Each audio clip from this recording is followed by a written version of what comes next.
Au Québec, un peu plus d'un mariage sur deux se termine souvent rapidement par un divorce, comme dans la plupart des pays dits développés. Et il semble bien que les personnes qui ne se marient pas mais vivent en union de fait se séparent tout autant et même davantage. Car pour beaucoup, vient dans leur relation de couple un moment où ce n'est plus possible. On a l'impression d'avoir tout tenté, mais en vain.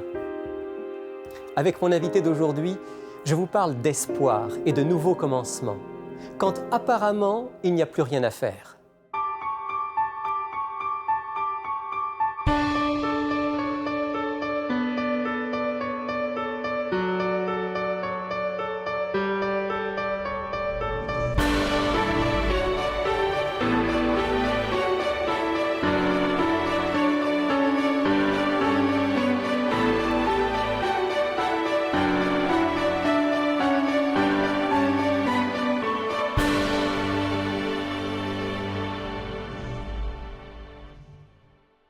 Daniel Latchman, bonjour.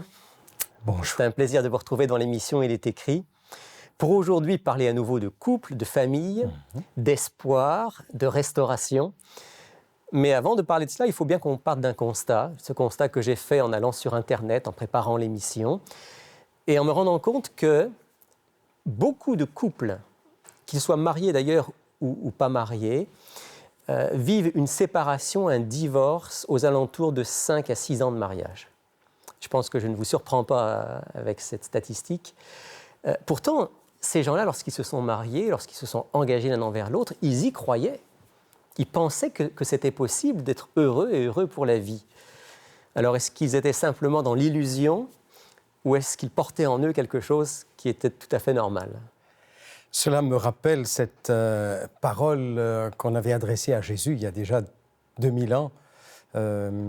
Est-il permis à un homme de répudier sa femme pour une raison quelconque ? Et Jésus va leur dire non, pas du tout. Et les disciples vont demander à Jésus, mais alors comment se fait-il que Moïse avait dit on peut donner une lettre de divorce et renvoyer sa femme ? Jésus avait dit c'est à cause de la dureté de vos cœurs que Moïse vous a donné cette porte de sortie, mais au commencement, il n'en était pas ainsi. N'avez-vous pas appris ce que dit le Créateur ? Alors, je suggère que nous retrouvions le Créateur. Voilà. Jésus fait allusion au début, à la création, à la Genèse, et donc on devrait commencer cette réflexion en allant dans le livre de la Genèse. Sinon, nous commencerions toujours par le constat d'un échec. Allons aux origines.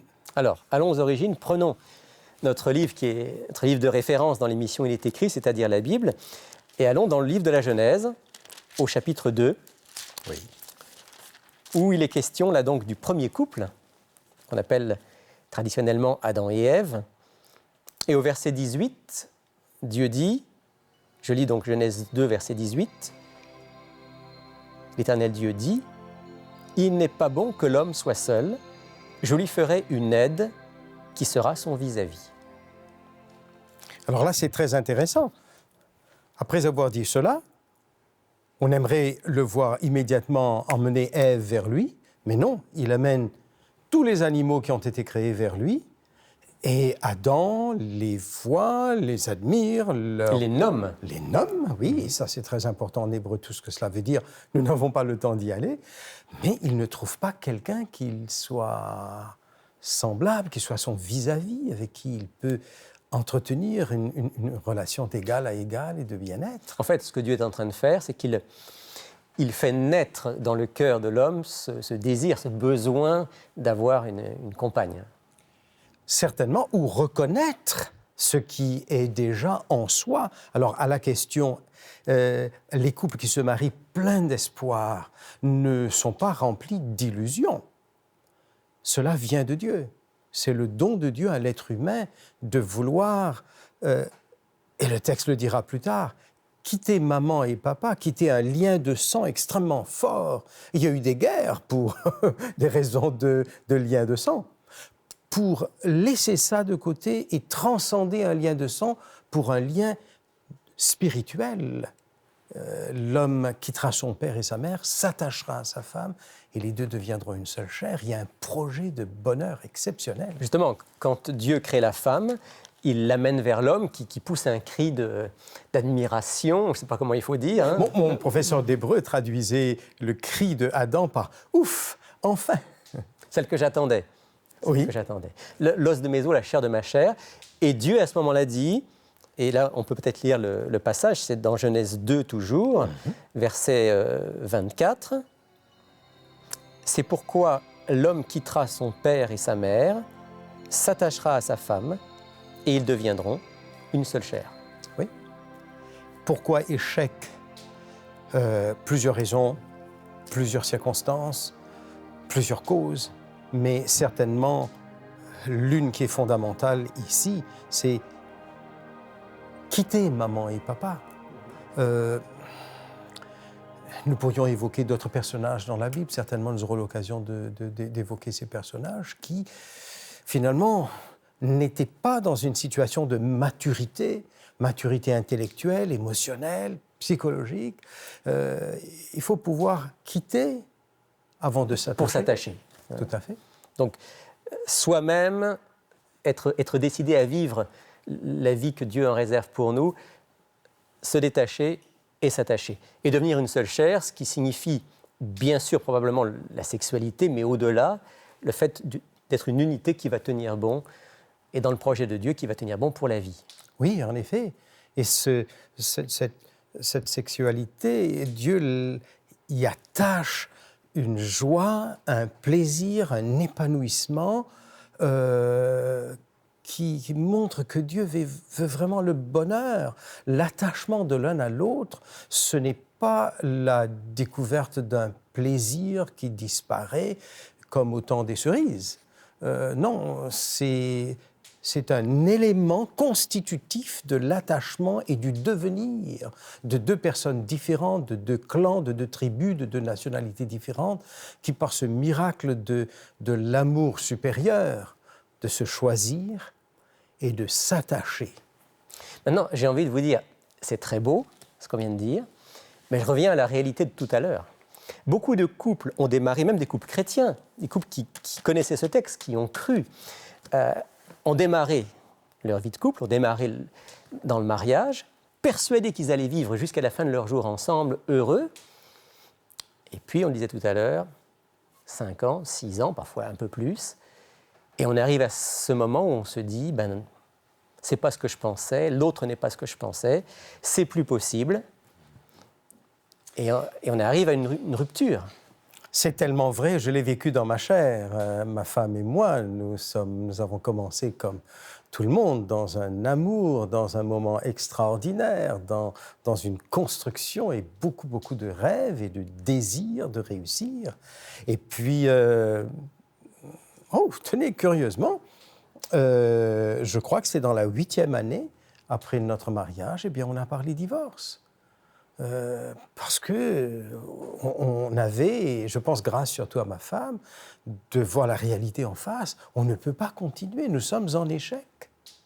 Et à ce moment-là, qu'est-ce qui était insupportable? Qu'est-ce qui faisait que vous avez pensé divorce? J'ai compris plus tard dans mes études ce qui nous arrivait à l'époque. Et je pense que ma femme était plus intuitive et le sentait davantage. À 70%, des gens divorcés disent dans des enquêtes sérieuses d'universitaires, eh bien, à la question « Est-ce que vous avez encore de l'affection ou de l'amour pour votre ex ?» La réponse à 70% est oui. Ce qui immédiatement entraîne la question « Mais alors pourquoi êtes-vous divorcé ?» Et c'est là le point. Oui, je l'aimais, mais ceci, non, je ne pouvais plus supporter. Ça, je ne pouvais plus supporter. Donc, il y avait des éléments qui minaient, en fait, une sorte d'attachement. Des irritants dans la relation. C'est un bon mot. Qui devenaient insupportables. En effet, oui. Et là, nous sommes dans quelque chose qui ne relève pas de ce désir profond qui vient du Créateur de vouloir vivre avec quelqu'un d'autre et vivre pour l'autre, l'un pour l'autre, et construire. Et finalement, c'est une brique essentielle de la société. S'il y a échec plus tard, c'est parce qu'on aura probablement cessé de construire à un certain moment. Et puis, on finit par se focaliser beaucoup sur ce qui ne va pas. Même dans le récit originel de la Genèse, après la rupture avec Dieu, le péché, on voit par exemple que l'homme va avoir une sorte d'amertume envers sa femme en disant « C'est cette femme que tu as placée à côté de moi, c'est elle qui m'a tenté ». Ce ressentiment-là va aussi développer une relation de plus en plus difficile. Dans l'un de mes cours, j'ai entendu Frank Pittman dire quelque chose de formidable. Le mariage est une dernière occasion qui est donnée à l'être humain de vraiment grandir. On investit tellement, on attend tellement de choses, et puis je pense que c'est comme un miroir, on est en face de soi-même, et puis lorsqu'on est en échec, eh bien, il faut trouver un bouc émissaire. Et dès le départ, on voit la malignité du péché, cet être exceptionnel qu'est Adam, devant cette interrogation « Mais pourquoi tu as fait cela ?» N'osant pas admettre, eh bien, immédiatement renvoie « Ce n'est pas de ma faute, c'est l'autre. » Donc il va avoir tendance à penser que la responsable, c'est l'autre. Et dans le couple qui est en rupture, souvent c'est cela aussi. Oui, j'aime mes torts, mais le problème, c'est l'autre. En effet. Il y a un autre auteur, John Gottman, qui parle des 4 chevaliers de l'Apocalypse qui détruisent toute relation humaine et surtout le couple, avec cette tendance de blâmer, reprocher. Si j'avais une autre femme, si j'avais un autre mari, si quelqu'un d'autre, ça irait tellement bien, si l'autre m'écoutait. C'est la faute à l'autre, c'est jamais ma responsabilité à moi. C'est comme une marque vraiment de la dureté de cœur dont parlait Jésus. Alors Daniel Latchman, on a promis de parler d'espoir, on a promis de parler de restauration. Ça veut dire que même dans cette situation-là où, souvent bloqués, les couples disent on ne peut plus rien faire, on ne s'en sort pas, ça veut dire qu'il y a encore de l'espoir. Pour revenir au texte que nous évoquions tout à l'heure, Jésus et ses disciples, et puis les disciples disaient, je ne l'ai pas cité tout à l'heure, mais disaient que si telle est la condition de l'homme vis-à-vis de la femme, il vaut mieux ne pas se marier. C'est assez rigolo, ça. On a l'impression que ces gaillards avaient envie de fonder un foyer avec un petit regard sur la sortie de secours. Ça, si on ne peut pas divorcer, ça ne vaut pas la peine. Ça ne vaut pas la peine. Or, Jésus, dans ce contexte, va dire à l'homme, oui, je comprends, c'est pas possible. Mais à Dieu, tout est possible. Alors là, ça, c'est quelque chose d'essentiel. Je crois que c'est ce que ma femme et moi, nous avons connu. C'est indiscret de vous demander, en quelques mots, puisque là, on parle d'expérience, ce que vous avez vécu à ce moment-là. Je suis tellement à l'aise de le dire parce que aujourd'hui, c'est ma 41e année de mariage. Ma femme et moi, je pense pouvoir le dire, nous nous aimons vraiment, nous sommes vraiment épris l'un de l'autre.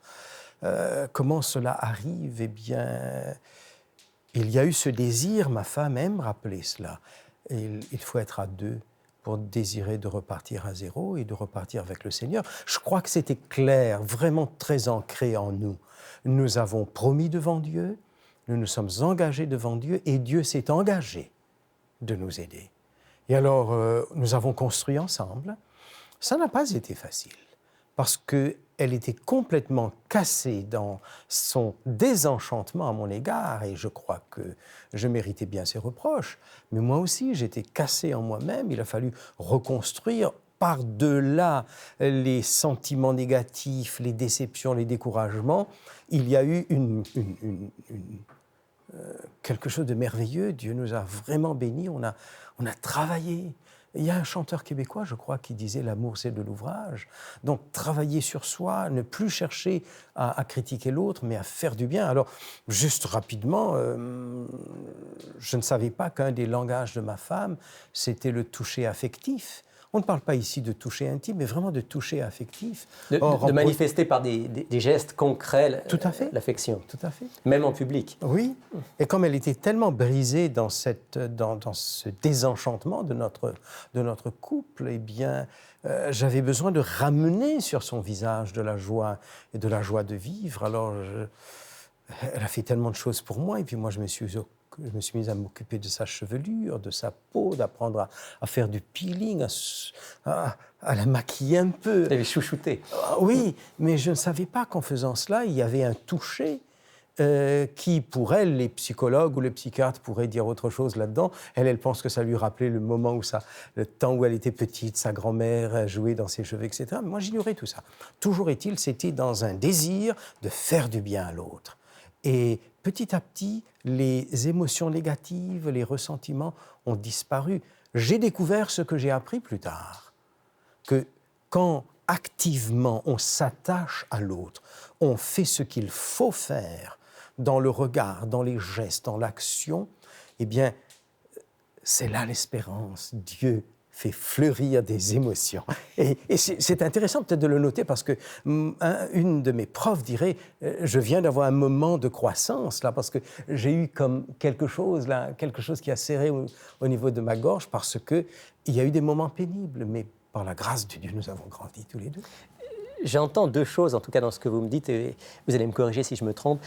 J'entends d'une part que, probablement sous l'influence de l'Esprit de Dieu, vous avez fait le choix, tous les deux, de vouloir reconstruire, et ça, c'est fondamental, et de vous tourner vers Dieu pour avoir cette force de reconstruire. Et j'entends aussi que vous avez fait le choix de voir d'abord ce que vous pouviez faire pour faire du bien à l'autre. Oui, vraiment, Dieu nous a merveilleusement aidés. Bien sûr, on priait, on recherchait son aide. Mais oui, c'est bien cela. L'Esprit nous a donné l'intuition de faire ce que plus tard des professeurs m'ont enseigné par le raisonnement, par la recherche, mais que nous avions vécu intuitivement. C'est-à-dire de littéralement... pour moi, c'est ce que j'appelle en anglais 3 questions opérationnelles ou opératoires. Je ne sais comment traduire cela. C'est-à-dire, qu'est-ce que je puis faire pour toi? Comment puis-je t'aider? Comment puis-je faciliter ta vie? Comment puis-je être un meilleur conjoint pour toi? Ayant ça constamment à l'esprit, c'est devenu au fil des années comme un réflexe chez nous. Alors, plus je vis pour ma femme, plus elle vit pour moi, c'est la loi fondamentale du royaume des cieux. Personne ni rien ne vit pour soi. C'est de l'écologie spirituelle. Exactement. Jésus le dira aussi d'une autre manière. Dans le livre des Actes des Apôtres, on nous rapporte cette parole. Il y a plus de bonheur à donner qu'à recevoir. Et ça, c'est une loi du couple. Oui, elle est fondamentale, elle fonde, elle est intrinsèque. C'est de notre essence d'avoir été créé à l'image de Dieu. Est-ce qu'à ce moment-là, vous avez cherché à rencontrer un conseiller conjugal? Est-ce que vous avez lu sur le sujet ensemble?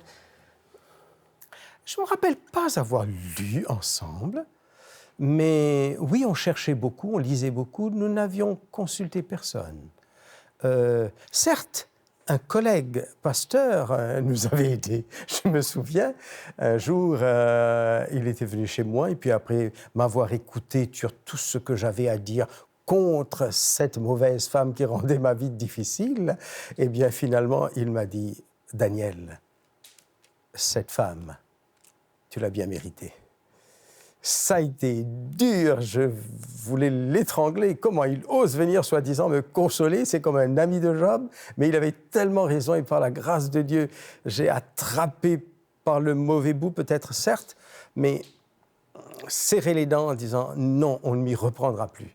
Je ne veux pas mériter une remarque pareille. » Merci de partager avec nous cette expérience qui certainement peut encourager beaucoup d'entre nous et rappeler ce que vous disiez tout à l'heure, cette phrase de Jésus. On veut sans doute terminer cette émission avec cette phrase « Aux hommes, cela est impossible. Mais à Dieu, tout est possible. » Daniel Latchman, est-ce que vous accepteriez, en terminant cette émission, de prier avec nous, de prier pour nos couples et peut-être spécialement pour ceux qui passent par des difficultés et qui ont besoin de retrouver cette certitude et cet espoir? Merci. Ô notre bon Père céleste, que ton nom soit absolument béni, sanctifié, chéri dans notre cœur, parce que tu es l'amour même et tu as mis cela dans nos cœurs. Béni sois-tu d'avoir eu un si bon projet, mais nos cœurs sont durs. Pardonne-nous. Écoute la prière et les soupirs de ceux qui, en ce moment même, se tournent vers toi en disant « Au secours, j'abandonne, je ne veux plus essayer par moi-même. » Mais aide cette personne qui fait monter vers toi cette prière et qu'elle, lui ou elle, vraiment reconnaissent ce Dieu d'espérance et de bonheur. Au nom de Jésus. Amen. Amen. Bonjour, je m'appelle Sylvain Duval et je suis responsable des cours bibliques à Il est écrit. J'aimerais vous inviter personnellement à approfondir les sujets abordés dans nos émissions à l'aide du cours Découverte. Cette étude explore tous les grands thèmes bibliques en relation avec notre vie quotidienne. Ce cours est entièrement gratuit. Vous pouvez le suivre par correspondance, par Internet et bien sûr en personne avec un instructeur. Inscrivez-vous dès maintenant à ilestécrit.tv ou tout simplement par téléphone au 1-866-729-3515. Bonjour Sylvain. Bonjour. Bonjour Gabriel. Bonjour. Alors Gabriel, notre offre du jour, petit livret d'Il est écrit sur le thème du jour, bien sûr. C'est ça, un livret qui s'appelle « Que l'homme ne sépare pas ce que Dieu a uni ». Donc, il s'adresse au couple, évidemment au couple, pour peut-être un couple qui traverse des moments difficiles, pour justement, il va nous donner des pistes pour éviter ce qu'on veut absolument pas qu'il arrive, évidemment, une séparation, un divorce. Donc, on a des pistes là-dedans, des idées pour justement fortifier un couple. Puis, évidemment, un couple qui est fort peut le lire comme prévention. Je suis sûre qu'il va le trouver très intéressant également. Donc c'est un petit livre, mais avec des pistes très concrètes. C'est ça. Pour ne pas laisser la crise nous emmener jusqu'à la séparation, Voilà. mais pouvoir trouver des solutions. Oui, c'est ça. Petit livret que l'on propose au prix de... 5 Et qu'on Donc, très peut abordable. obtenir comme d'habitude. C'est ça, à nos coordonnées habituelles qui vont être présentées dans quelques instants. Merci Gabriel. On aurait dit un mot tout à l'heure. Oui. Je me tourne vers toi, Sylvain, Oui. pour la question du jour. Nos auditeurs nous écrivent, Oui. ils nous posent des questions, on essaye d'y répondre. Bien sûr. Aujourd'hui, Oui, c'est toujours un plaisir pour moi de partager les questions des uns et des autres. Donc, Marianne de Saint-Jean-sur-Richelieu nous pose la question suivante. Pourquoi n'arrive-t-on pas à bout des injustices sociales? Grosse question. Donc, pourquoi n'arrive-t-on pas à bout des injustices sociales? c'est ça. C'est une question énorme, en fait. Énorme, oui. Une très vaste question. Il me semble qu'au plus profond de nous-mêmes, on a ce désir de justice. On se la pose tous. Ouais. Ouais. On aimerait tellement que ce monde soit un monde de paix, de justice, d'amour. Ouais. Et puis on a l'impression que ça n'arrive pas. Non, c'est ça. Si on regarde les actualités, on ne peut pas vraiment dire qu'on a l'impression que ça va dans ce sens-là. C'est ça. Donc, qu'est-ce que la Bible nous dit à ce sujet-là, justement? Ouais. C'est ce que... Il me semble que la grande réponse de la Bible à cette question, c'est celle que donne le prophète Jérémie au chapitre 17. Si vous permettez, Oui. on va lire ce texte. Oui. Le prophète Jérémie, donc, qui est un prophète de l'époque de l'exil, un grand temps aussi d'injustice sociale, va dire ceci, chapitre 17, verset 9, inspiré par Dieu. « Le cœur est tortueux par-dessus tout et il est incurable. Qui peut le connaître ?» Donc, Ça a du sens, mais en même temps, c'est pas super encourageant, non? non, c'est pas très encourageant. Non, mais Quand c'est C'est ça. vrai, c'est vrai, mais c'est le constat C'est ça. que Dieu fait. En quelque sorte, il nous dit, ça ne sert à rien de penser que vous allez pouvoir, en changeant vos lois, en changeant vos structures, en changeant vos méthodes, que vous allez arriver à la justice sur cette terre si vous n'allez pas à la racine du problème. Et la racine du problème, c'est le cœur, c'est-à-dire c'est ce qu'il y a au plus profond de l'être humain. La Bible n'est pas très optimiste ou pas très positive par rapport à la nature humaine. Contrairement à Jean-Jacques Rousseau, par exemple, le philosophe français qui disait que l'homme naît naturellement bon et puis c'est la société qui le corrompt. À l'inverse, la Bible dit l'homme naît avec des tendances au mal, il a des aspirations au bien et à la justice, mais profondément, il est marqué par le mal, et c'est à cause de ça que tout le reste va mal. Même dans le cadre de notre émission d'aujourd'hui, je pense que si on va avoir un succès dans notre vie de couple, il faut, je pense, s'orienter vers l'autre. Exact. Et on voit peut-être que ce problème de cœur-là, initialement, on voit l'égocentrisme qui est au centre de notre problème. C'est Exactement. ça. Donc, on va vers l'autre, mais aussi, il faut prier toujours que notre cœur soit transformé. Ouais. Parce que même dans une question de couple, souvent, c'est dans la mesure où moi j'accepte que je dois changer des choses dans ma relation avec l'autre, dans mon regard sur l'autre, que les transformations sont possibles. C'est parce qu'on voit des injustices autant dans les couples, sur le marché du travail, à l'école. Partout. Il y en a partout. on voit des Partout. injustices. Et remarquez bien que Jésus, lorsqu'il est venu sur cette terre, ne s'est pas battu contre les Romains, même si c'était des oppresseurs, n'a pas fait de politique, C'est comme s'il avait voulu dire à ses contemporains, le vrai combat, le seul combat qui vaut vraiment la peine, qui peut changer les choses en profondeur, c'est la révolution du cœur. Ouais. C'est le changement intérieur. Et c'est ce que Jésus est venu apporter. Alors, est-ce qu'on va arriver à un monde juste sur cette terre? Il faudrait que tous les hommes acceptent ce changement du cœur, ce qui paraît très utopique. Donc la Bible dit clairement non, sur cette terre telle qu'elle est, on n'aura jamais la justice. Mais, il y a un mais. Il y a un mais. Sur la terre que Dieu nous prépare, Ouais. sur le royaume qu'il nous prépare, ce jour-là, la justice existera. Et j'aimerais juste en terminant peut-être lire un texte plein d'espérance. J'espère que notre auditrice nous écoute. Voilà l'espérance dont parle l'apôtre Pierre. Il dit « Nous attendons, selon sa promesse, celle du Christ, Oui.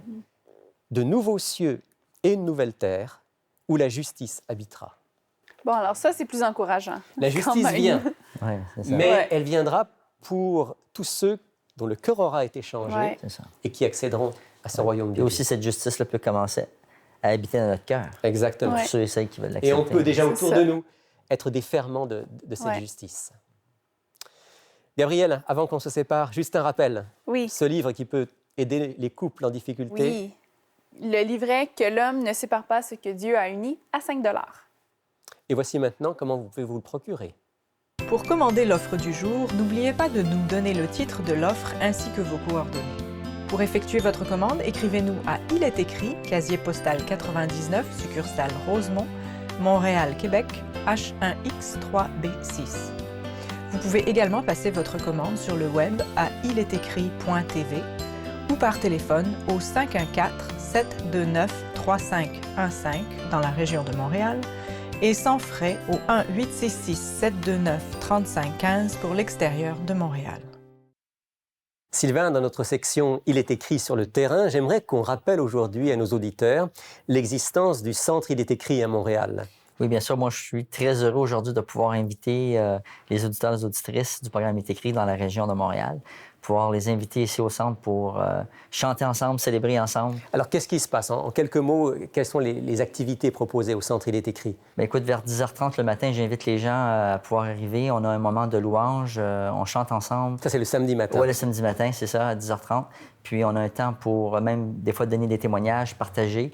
Et suite à ça, on a l'étude de la parole de Dieu. L'étude de la Bible, donc Oui. chaque samedi matin. Exact. En dehors du samedi matin, qu'est-ce qui se passe? On a l'opportunité dans la semaine de pouvoir aussi étudier la Bible, mais d'une autre façon. À quelque part, partager et se soutenir ensemble à travers des groupes de soutien. Donc, on étudie définitivement la parole de Dieu, encore une fois, mais avec une approche beaucoup plus relationnelle. Dans des groupes de soutien et de partage? Oui. Ou dans des groupes d'études de la Bible proprement dit? Oui, ça, c'est un autre type de groupe qu'on a. Donc, dans la semaine aussi, il y a des groupes d'études bibliques en fonction des besoins des gens. Récemment, justement, j'ai eu l'occasion de pouvoir partager l'étude de la Bible avec 2 ou 3 personnes. Donc, on lance une cordiale invitation à tous. Venez nous voir le samedi matin ou dans le cadre de nos groupes au Centre Il est Ça va écrit. être un plaisir pour nous de recevoir les gens. C'est la fin de cette émission. Merci d'avoir été avec nous.